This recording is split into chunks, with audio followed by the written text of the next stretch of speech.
So this is the face of my custom weapon rack. As you can see, it holds quite a few weapons. We're going to take a closer look. So this is from the side. Now this is kind of a ramshackle project that came together relatively nicely. As you can see, it uses single slot shelving. It's shrouded by a black fabric as a background. You see it's tacked in place. And what's used to hold the weapons is this bracket here, which actually is available in, it's a retail item. So this is used to hold bars and whatnot. So this is the most expensive part of it. Other than this, the entire thing was relatively cheap to make. It's a bit time consuming. So the blades are held on by a Velcro strap, because you don't want them just loose and hanging around. So on the bottom, if you could see, it is screwed in place here. I don't think it's visible too well. But in any case, this suffices pretty well for holding them in place. I mean, I can yank this up and it'll fall off. So that's the main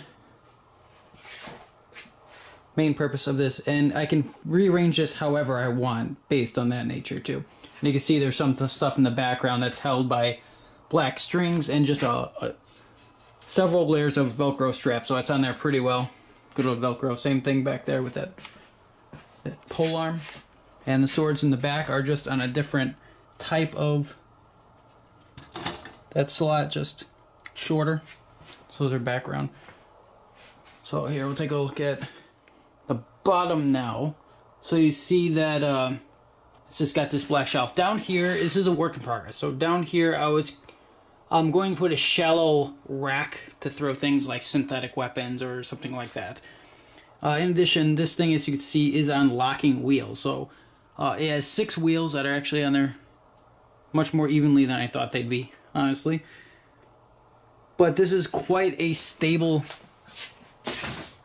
platform is here. Oh, shake it, you can see. So nothing fell off. Nothing's going to fall off from that. So let's take another look from the side. Alright, so from here we're going to cross behind the shroud. Now I'll show you the back. See the, let me back up so you can see the whole thing.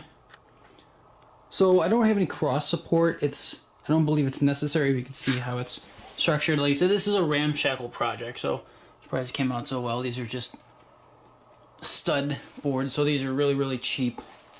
That's just a duct tape coating because I don't like splinters and moving things around like that. As you can see, it's got some pretty heavy steel bracing. These are very, very thick. These are in all parts of it, as you can see down here as well. So this thing is quite sturdy. I mean, if you're going to be putting valuable stuff on here, you definitely want it to be sturdy. It also comes with an extension here. So the background, or from the front, it isn't quite as wide as it appears. The shroud can be extended beyond the sword blades, but then if this needs to be moved or something, this just swings down and folds down just like that. So nothing complicated here.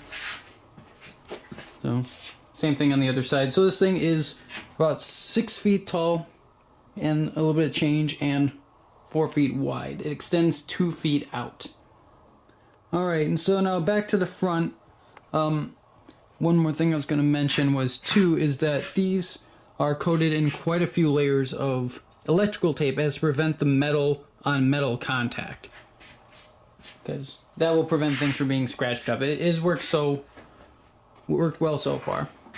So in any case, like I said, this is a ramshackle project, and I will be adding to it and changing things. But if you have any comments or even ideas of ways to improve this or do it better, or if you see flaws, which I'm sure there's plenty, then I would be very happy to hear it.